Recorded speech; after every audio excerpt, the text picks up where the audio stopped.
सबसे पहले हमने फेफड़ा देखा, वहाँ पड़ा, हमने लगा कि ऐसी होगा। फिर हमने सर को यहाँ पे SHO को बताया हमने कि यहाँ पे सर ये गोश्त पड़ा हुआ है।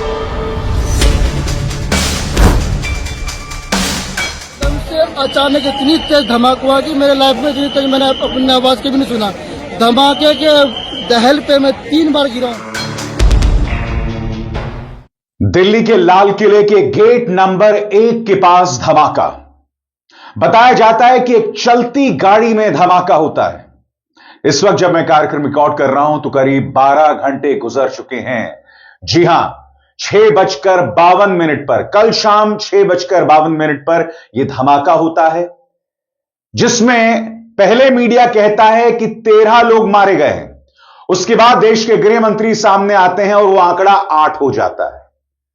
12 घंटे गुजर चुके हैं इस वक्त जब मैं कार्यक्रम रिकॉर्ड कर रहा हूं, मगर अभी तक पुलिस ने नहीं बताया है कि यह आतंकवादी हमला है या महज एक हादसा या एक्सीडेंट है। इन सवालों के जवाब अब तक नहीं है। हालांकि ANI की इस खबर के मुताबिक यह पूरा मामला जो है वो UAPA के अंतर्गत जो है वो रजिस्टर किया गया है, यानी अनलॉफुल एक्टिविटी प्रिवेंशन एक्ट, यानी कि आतंकवाद की गंभीर धाराओं के अंतर्गत यह मामला दर्ज हो गया है। कम से कम ANI यह दावा कर रहा है। हिंदी में अभी कोतवाली थाने के अंदर FIR दर्ज कर ली गई है। उसके अंदर UAPA एक्सप्लोजिव्स एक्ट भारतीय न्याय संहिता की धाराओं के तहत मुकदमा दर्ज किया गया है। सीन ऑफ क्राइम देख रहे हैं। सीन ऑफ क्राइम के ऊपर फॉरेंसिक साइंस की FSL की टीम भी है। उसके अलावा और भी स्पेशलाइज्ड एजेंसीज की, दिल्ली पुलिस की टीम भी है, NSG की टीम भी है, जो पूरे सीन ऑफ क्राइम को यहाँ पे एग्जामिन कर रही है, आसपास के इलाके को भी एग्जामिन कर रही है, और जो भी इसकी इन्वेस्टिगेशन के लिए जरूरी एविडेंसेज और ट्रेसेस हैं वो सारे कलेक्ट किए जा रहे हैं। क्या ड्राइवर की मौत हो गई है? क्या ड्राइवर की मौत हो गई है? सारे अभी तो चल रहा है। अभी तो जैसे ही कुछ आएगा, फैक्ट कंक्लूसिव होगा, तभी हम बताएंगे। गाड़ी को लेकर गाड़ी पूरी विस्फोट में खत्म हुई है।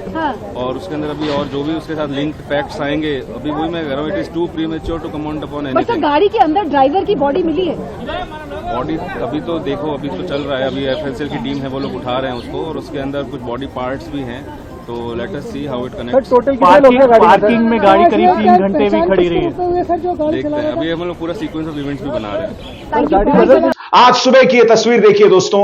आज सुबह जांच एजेंसीज पहुंची हुई हैं और वो घटना स्थल का मुआयना कर रही है। बताया जा रहा है कि ये FSL की टीम है जो उस वक्त का मुआयना कर रही है। जांच में क्या लग रहा है? हाँ, क्या लग रहा है? बहुत बड़ा धमाका है। अभी हम यहाँ से एग्जामिनेशन कर रहे हैं, एग्जिबिट लिफ्ट कर रहे हैं, सैंपल लेबोरेटरी में जाएगा, उसके बाद ही कंफर्म होगा। आपने तमाम सैंपलों को देखा, तमाम ब्लास्टों को देखा है, लेकिन प्रारंभिक तौर पर क्या लग रहा है आपको? बड़ी आतंकी साजिश? एग्जामिनेशन के बाद पता चलेगा। कब तक इंतजार करना होगा? देखते sir, as soon as possible. 24 घंटे, 12 घंटे, 48 घंटे? Sir as soon as possible. Sir almost कितना टाइम लग जाता है वैसे अगर आमतौर पे देखा जाए तो? जितनी जल्दी पॉसिबल है करेंगे इस काम को। मगर वो सवाल बदस्तूर बना हुआ है कि क्या था ये हमला? उस गाड़ी के अंदर 3 लोग थे या महज एक इंसान था? मैं आपको बतलाना चाहता हूं दोस्तों, ANI जो खबर दे रहा है आपके स्क्रीन पर, वो ये कह रहे हैं कि दिल्ली पुलिस के सूत्रों के मुताबिक दिल्ली पुलिस को CCTV फुटेज मिला है। इसमें कहा गया है कि जो संदिग्ध है उसकी गाड़ी पार्किंग एरिया में एंटर कर रही है और पार्किंग एरिया से बाहर आ रही है। फुटेज से पता चल रहा है कि जो संदिग्ध है उस वक्त अकेला था। इस वक्त जांचकर्ता उनके पूरे रास्ता, जो दरियागंज में उन्होंने पूरा रास्ता लिया था, उसका मुआयना कर रहे हैं। कम से कम 100 CCTV क्लिप्स, उसकी जांच की जा रही है। यहां तक कि टोल प्लाजा, उसकी भी जांच की जा रही है, जिसके जरिए पता चलेगा कि हुआ क्या था। जब यह धमाका हुआ था दोस्तों, उस वक्त का जो मंजर था, वो क्लिप भी सामने आया है, जो कई पत्रकारों ने अपने सोशल मीडिया हैंडल्स पर पोस्ट किया है। मैं इसकी स्वतंत्र तौर पर पुष्टि नहीं कर सकता हूं, मगर वो लम्हा, इसमें आप देखिएगा, एक शख्स किसी का इंटरव्यू कर रहा है, उसके बाद धमाका होता है। हम जानबूझकर इसे ब्लैक एंड व्हाइट दिखा रहे हैं दोस्तों, क्योंकि ये तस्वीरें आपको विचलित कर सकती हैं। उस लम्हे को देखिए, क्या हुआ था, और फिर मैं उसकी चर्चा करता हूं।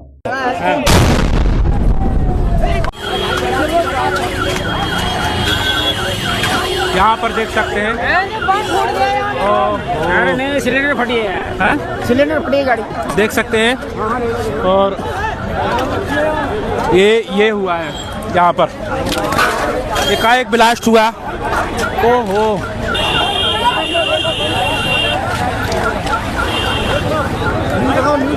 अरे भैया देख सकते हैं। हाँ,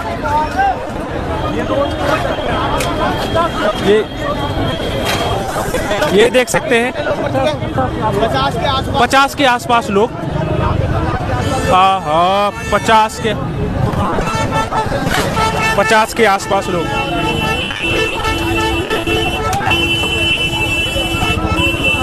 ओए ओए,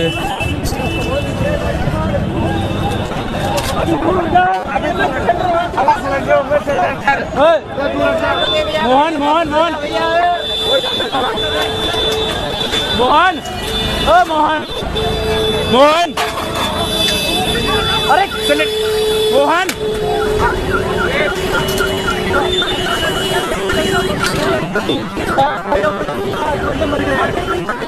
कितना लीजिए भैया, 12-13 गाड़ियां यहाँ पे लगी हुई हैं। ब्लास्ट हुआ है इसमें आईडी ब्लास्ट है या फिर वो होगा।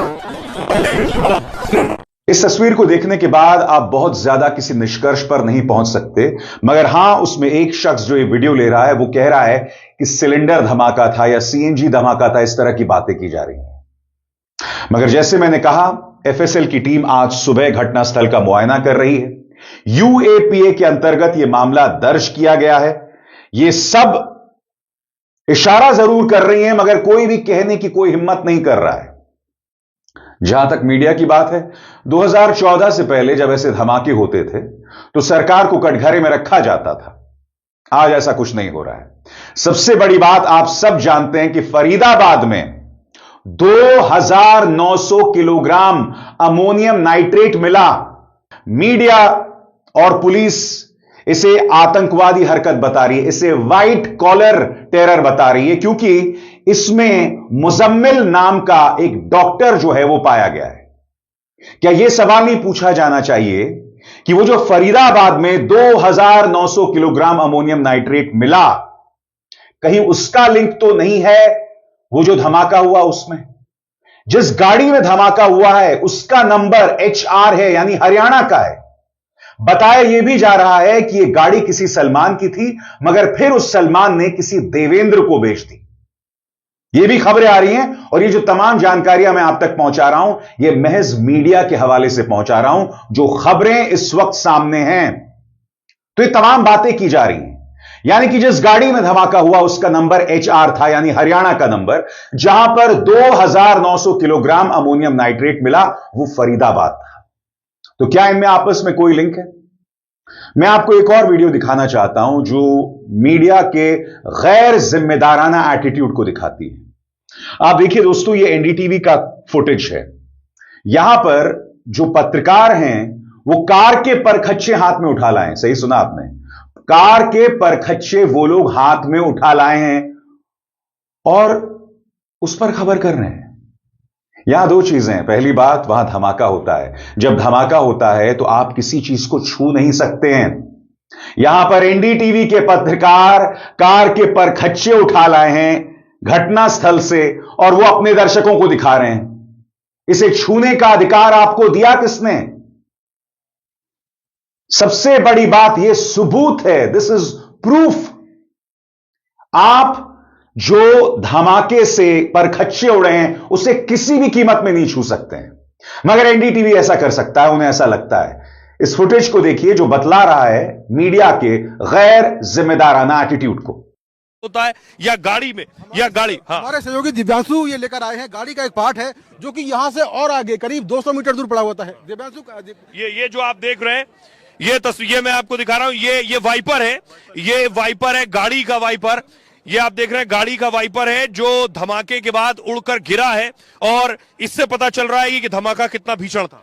आप देखिए, बिल्कुल ये दिव्यांकर लेकर आए हैं। दिव्यांकर, कहां मिला था ये? जी बिल्कुल, देखिए यहाँ से तकरीबन अगर धमाके वाली जगह से बात करें तो तकरीबन 300 मीटर के आसपास दूरी पर ये जो वाइपर है ये पड़ा था। तो एक बात और है कि ये देखिए कि लोहे का ये टुकड़ा जो यहाँ से कटा हुआ है, इम्पैक्ट देखिए कि लोहे का जो पूरा टुकड़ा है ये कट के अलग हो गया और ये जो वाइपर है यहाँ से अलग हुआ। अब मैं आपको दिखाता हूँ, इसमें हाथ लगा रहा हूँ, देखिए ये जो आपको देखो ये चमकीली चीजें और जो काला काला ये निकल रहा है, यही विस्फोटक का जो अंश है वो हो सकता है जिसका इम्पैक्ट काफी ज्यादा है। देखिए जो बात मुकेश आप कह रहे हैं मैं दर्शकों को बताऊं, अगर आप जहां तक देश के गृह मंत्री की बात है, धमाका होता है तो वो सबसे पहले एलएनजेपी अस्पताल जाते हैं जहां घायलों का इलाज चल रहा होता है। उसके बाद देश के गृह मंत्री घटनास्थल पहुंचते हैं, यानी लाल किला, और वहां पर उनकी पुलिस से मंत्रणाएं होती हैं। इस पहली तस्वीर में देखिए, जब वो एलएनजेपी अस्पताल पहुंचते हैं तो दिल्ली पुलिस कमिश्नर और वरिष्ठ पुलिस अधिकारियों के साथ बात कर रहे हैं। तब से लेकर अब तक देश के गृह मंत्री दो बार बयान जारी कर चुके हैं और इन दोनों बयानों में उन्होंने कहा कि किसी बात का इनकार नहीं किया जा सकता। मीडिया चला रहा था कि 13 लोगों की मौत हो गई, देश के गृह मंत्री आते हैं कि 8 लोगों की मौत हो गई और आंकड़ा बदल जाता है। हम भी आंकड़े पर कुछ नहीं कह रहे हैं। मैं चाहता हूं कि दूध का दूध और पानी का पानी हो। अमित शाह से सवाल सीधा पूछा गया था कि क्या यह आतंकवादी हमला है, उन्होंने कहा मैं इसे इनकार नहीं कर सकता हूं। जो 2 बयान उन्होंने दिए थे उनमें से एक बयान यह है। आज शाम करीब 7 बजे दिल्ली में लाल किले के पास सुभाष मार्ग ट्रैफिक सिग्नल पर I-20 हुंडई गाड़ी में एक ब्लास्ट हुआ है। ब्लास्ट के कारण आसपास की कुछ गाड़ियां और कुछ मार्ग पर जा रहे लोग भी इंजर्ड होने के समाचार हैं। प्राथमिक सूचना जो मिली है उसमें कुछ लोग हताहत भी हुए हैं। ब्लास्ट की सूचना आते ही 10 मिनट में Delhi crime branch, Delhi special branch की टीमें स्पॉट पर पहुंची है। एनएसजी और एनआईए की टीम एफएसएल के साथ अभी गहन जांच करने का शुरू किया है। आसपास के स्थान के सभी सीसीटीवी कैमरा और बाकी सब चीजों की जांच के आदेश दे दिए हैं। मेरी सीपी दिल्ली से भी बात हुई है, स्पेशल ब्रांच के इंचार्ज से भी बात हुई है। सीपी दिल्ली और स्पेशल ब्रांच के इंचार्ज स्पॉट पर मौजूद हैं। हम सभी संभावनाओं को तराश रहे हैं और सभी संभावनाओं को ध्यान में रखकर इसकी गहन जांच की जाएगी। सभी ऑप्शन की तुरंत जांच होकर नतीजा जो आएगा जांच हम जनता के सामने रखेंगे। मैं कुछ ही देर में स्पॉट पर भी जा रहा हूं और अस्पताल में भी मैं तुरंत जाऊंगा। अब जो धमाका हुआ था दोस्तों, एक के बाद एक मैं आपके सामने चश्मदीदों के बयान पेश करना चाहता हूं। सबसे पहले इस चश्मदीद का बयान सुनिए जो अपनी बात रख रहे हैं। सर हम वहाँ फिर आगे गए नहीं, इसलिए हम फौरन इधर ही दूरी खड़े हो गए। यहाँ पे हमने देखा, सबसे पहले हमने फेफड़ा देखा वहाँ पड़ा, हमने लगा कि ऐसी होगा। फिर हमने सर को यहाँ पे SHO को बताया हमने कि यहाँ पे सर ये गोश्त पड़ा हुआ है यहाँ पर।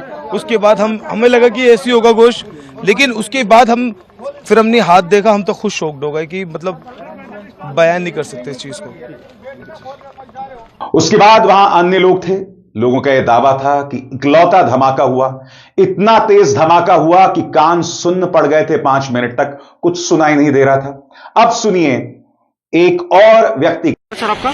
मेरा नाम है वलीउर रहमान। जिस वक्त ये आवाज आई क्या हुआ? जिस टाइम आवाज आई धमाका हुआ तो मैं दुकान पे बैठ गई। पीछे मेरी दुकान है, यहीं पे दुकान है, यहीं पे तो मैं चेयर पे बैठा हुआ था। एकदम से अचानक इतनी तेज धमाका हुआ कि मेरे लाइफ में इतनी तेज मैंने अपनी आवाज के भी नहीं सुना। धमाके के दहल पे मैं 3 बार गिरा हूँ, उठाऊं फिर गिरा हूँ, उठा से धरती फटने वाला है। इतनी तेज धमाका हुई है, ठीक है। तो मैं दुकान छोड़ करके एकदम से भागा। मेरे साथ ही बहुत सारी पब्लिक भागी, एक पे एक पब्लिक गिर रही थी। उस टाइम ऐसा लग रहा था कि हम कुछ पल में दूसरा धमाका हुआ था, हम मरने वाले हैं। ऐसा लगा कि हम बचने का चांस, ऐसा लगा कि मौत को मुंह से देख रहे हैं, इस तरह से नजारा था। तो मैं भाग करके साइकिल मार्केट में गया, वहां जा करके मैं एक कोल्ड ड्रिंक लिया। 2 बंदे को ने मेरे पे अच्छे से काबू किया, मेरे को समझाया कि हो जाता तो फिर मेरे को रिलैक्स मिला। फिर मैं दोबारा यहाँ दुकान पे चाबी लेकर के, ये चाबी दुकान की, मैं चाबी दुकान बंद करके फिर आज घर जा रहा हूँ मैं। दिल्ली पुलिस कमिश्नर भी घटनास्थल पर पहुंच गए और जब यह धमाका हुआ उसके बाद दिल्ली पुलिस कमिश्नर का यह पहला बयान, आइए सुनते हैं वो क्या कह रहे हैं। आज करीब 6:52 पे एक यहाँ पे रेड लाइट पे एक स्लो मूविंग व्हीकल जो रेड लाइट की तरफ आके रुका था, उसमें एक ये एक्सप्लोजन हुआ है।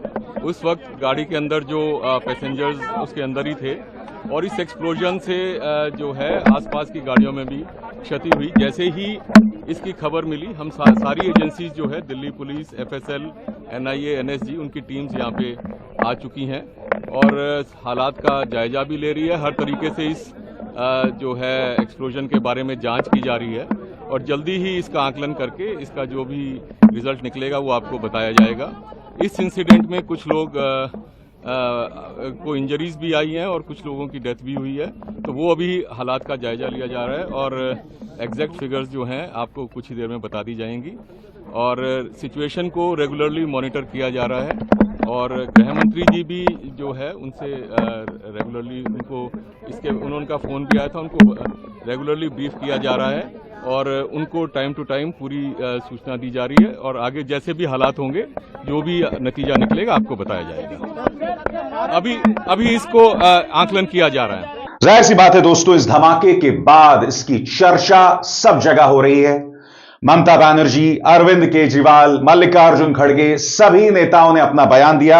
आपके स्क्रीन पर राहुल गांधी का बयान, वो कहते हैं दिल्ली के लाल किला मेट्रो स्टेशन के पास हुए कार विस्फोट की खबर बेहद दर्दनाक और चिंताजनक है। इस दुखद हादसे में कई निर्दोष लोगों की मृत्यु का समाचार अत्यंत दुखद है। इस दुख की घड़ी में अपने प्रियजनों को खोने वाले शोक संतप्त परिवारों के साथ खड़ा हूं और उनको अपनी गहरी संवेदनाएं व्यक्त करता हूं। सभी घायलों के जल्द से जल्द स्वस्थ होने की आशा जो है मैं जतला रहा हूं। इसके अलावा प्रधानमंत्री नरेंद्र मोदी ने भी बयान दिया है। उनका बयान आपकी स्क्रीन पर, वो यहां पर गहरा शोक जतला रहे हैं उन लोगों के साथ जिनकी जान चली गई और उन्होंने कहा कि वो लगातार देश के गृह मंत्री अमित शाह के साथ संपर्क में। इस बयान में उन्होंने इस बात का जिक्र किया है। मगर मैं फिर आपसे पूछना चाहता हूं, अमोनियम नाइट्रेट मिलता है 2900 किलोग्राम। इतनी बड़ी मात्रा में यह अमोनियम नाइट्रेट फरीदाबाद पहुंचा कैसे? क्या इसका लिंक उस गाड़ी के साथ है जिसका नंबर HR है, यानी कि एक हरियाणा का नंबर? सलमान जिसके नाम पर वो गाड़ी थी, उसने कहा कि मैंने किसी देवेंद्र को बेच दिया। बहरहाल वो जो अमोनियम नाइट्रेट मिला था उसको लेकर कुछ सवालात हैं जो मैं आपके सामने रखना चाहता हूं आपकी स्क्रीन पर। 2900 किलो बम बनाने वाला सामान बरामद होना भी शामिल है, जिसमें 350 किलोग्राम विस्फोटक पदार्थ अमोनियम नाइट्रेट और टाइमर शामिल है। साथ ही असॉल्ट राइफल्स, हैंडगन और गोलियां भी बरामद हुई हैं। ये सब हरियाणा के फरीदाबाद में अल फलाह हॉस्पिटल के डॉक्टर मुजम्मिल शकील के घर से और अनंतनाग के सरकारी मेडिकल कॉलेज के डॉक्टर आदिल अहमद रदर के लॉकर से मिले। इसे व्हाइट कॉलर टेरर क्राइम जो है वो मीडिया बता रहा है। इसके अलावा जिन और लोगों की पहचान हुई है बरामदगी में, वो कौन कौन है आपकी स्क्रीन पर। और बाय द वे, ये वो तमाम लोग हैं जो दिल्ली में धमाके से पहले गिरफ्तार हुए।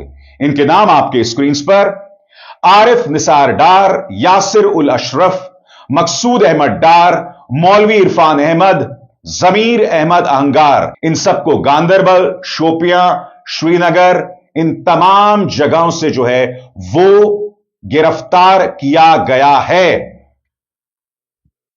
सबसे बड़ी बात, इतनी बड़ी तादाद में अमोनियम नाइट्रेट दिल्ली कैसे पहुंचा? दूसरी बड़ी बात, ये जो दिल्ली के रेड फोर्ट में धमाका हुआ है, ये क्या है? ये कोई हादसा है? ये सिलेंडर ब्लास्ट है जैसे मैंने बताया। हालांकि आपको ANI की इस खबर के मुताबिक UAPA आतंकवाद की धाराओं में केस रजिस्टर हुआ है, मगर अब भी इस वक्त जब मैं आपसे बात कर रहा हूं, मीडिया में हिम्मत नहीं है कहने की कि यह आतंकवादी हमला है या एक हादसा है। कोई इस बात का जिक्र नहीं कर रहा है, कोई सवाल नहीं कर रहा है, कोई ये नहीं कह रहा है कि भाई ये इंटेलिजेंस फेलियर है। सबसे बड़ी बात, यह सवाल किया जाना चाहिए कि अगर उस गाड़ी में विस्फोटक थे तो वो पहुंचे कैसे रेड फोर्ट जैसे हाई सिक्योरिटी जोन में, हाईली सेंसिटिव जोन में? ये सवाल हैं जो किए जाने चाहिए।